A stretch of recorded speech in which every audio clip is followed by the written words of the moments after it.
Bonjour tout le monde, ici Brian de Télélouisiane et avec grand plaisir, j'ai un ami, j'ai un collègue, j'ai une collaboratrice sur tous les thèmes les plus importants à nous et vraiment à toute la culture louisianaise, Angélique Bergeron du musée de West Baton Rouge. Merci. On est ici aujourd'hui parce qu'il y a assez récemment une nouvelle publication qui est grâce à la collaboration avec le musée et d'autres collaborateurs et collaboratrices.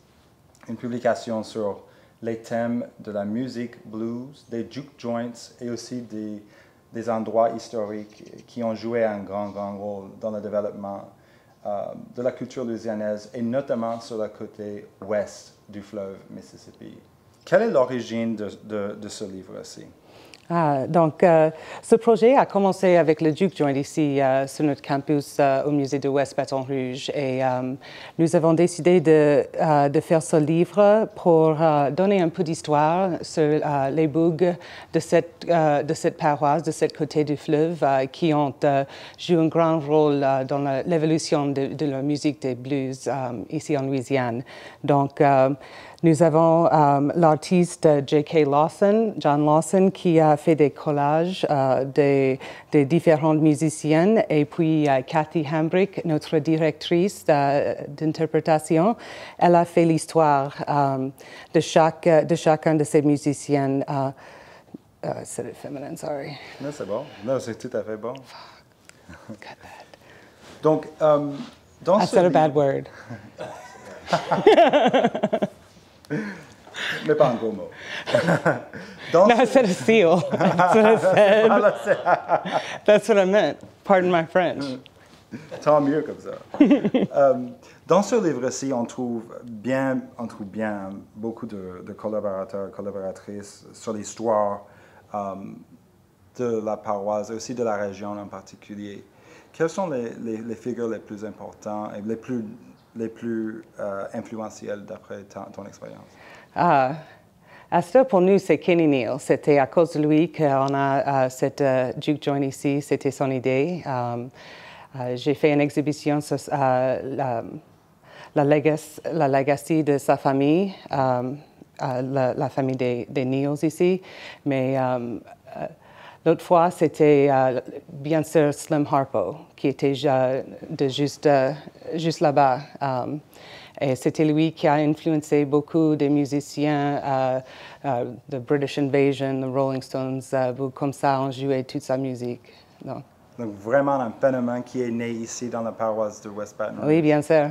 Wow. Donc c'est pour ça que c'est si cohérent à notre époque, mais aussi c'est ça la racine pour bien plus que ça. Oui. Les racines de la musique des blues, c'est vraiment rural. C'est bien sûr Baton Rouge Blues, mais c'était ici sur le côté ouest où il y avait beaucoup de choses ici à cause des lois bleues, les Blue Laws, qui ont prohibé la vente de l'alcool à l'autre côté après minuit un samedi soir. Donc, il y avait beaucoup de clubs sur ce qu'on appelle the Gold Coast, le côté d'or. Ici, à US 190, il y avait plusieurs juke joints là-bas où il y avait une grande histoire des blues depuis des années ici.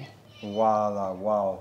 Donc, pour vous qui connaissez l'histoire, qui connaissez un peu l'origine des deux paroisses, après que la Louisiane a été admise en tant que dans l'Union américaine en 1812, les deux paroisses se sont divisées par le gouvernement américain. Donc, la paroisse de West Baton Rouge est née et la paroisse de East Baton Rouge est née.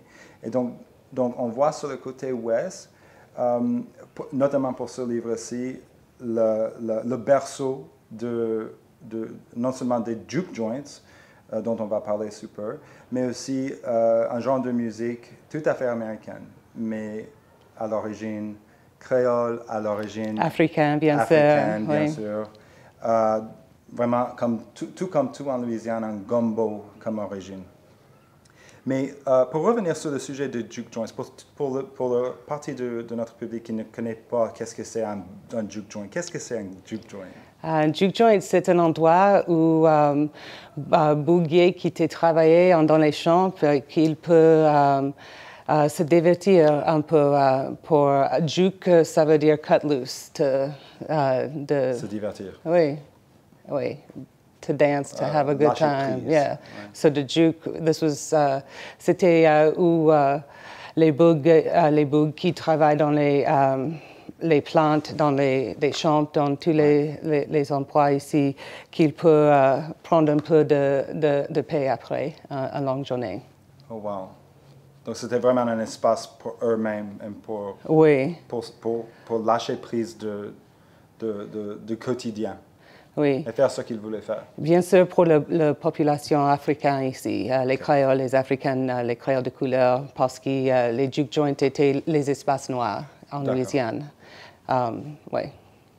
Formidable. Et donc, ça, c'est quand on parlait plutôt sur le côté d'or, le Gold Coast, c'était un corridor de bar à musique qui s'appelle Juke Joint. C'est ça le genre de... Oui, the candlelight, oui, il y avait plusieurs. Wow, formidable. Donc, est-ce que tu peux nous raconter un peu sur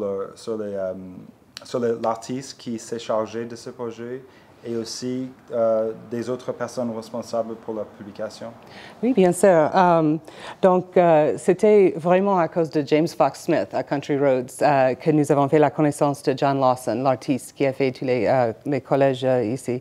Mais il a Country Roads a eu un supper club ici il y a un an. Et ils ont dit, c'était sur le thème de Blues on the Gold Coast, c'était le nom de Supper Club. Et ils ont voulu que nous avons un peu de place pour quelques-uns des portraits ici pour montrer l'héritage des musiciens ici. Et c'était à cause de lui que nous avons fait la connaissance de John. Et nous avons pensé que ça c'était une bonne idée d'utiliser ces jolies images pour écrire un peu sur chaque des musiciens il n'y a pas beaucoup écrit sur, peut-être il y a des livres sur Clarence Williams ou Slim Harpo, mais il n'y a pas beaucoup sur Arthur Guitar Kelly, sur Lonesome Sundown, les autres musiciens ici. On veut qu'il y a une histoire en permanence de ce qu'ils ont fait. Et la plupart des sources que nous avons trouvées pour ça, c'était sur les albums, the 33s, yeah, on the backs of those. Donc, dans la manchette dans laquelle se trouve le record. Oui.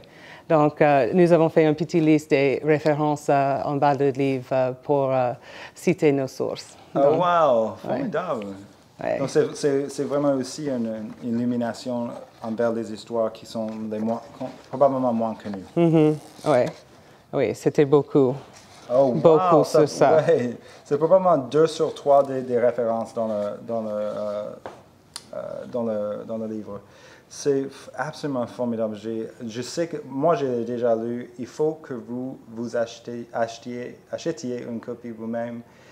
Ce livre est disponible sur le site web ou en contactant directement le musée, westbatonrougemuseum.org, c'est Oui. ça? Donc, à contacter directement. Par courriel, par téléphone. Merci beaucoup. Merci. D'avoir été avec nous aujourd'hui. Et merci aussi à vous autres. Vous pouvez nous contacter si vous avez des questions là-dessus. Et à très bientôt. Achetez un.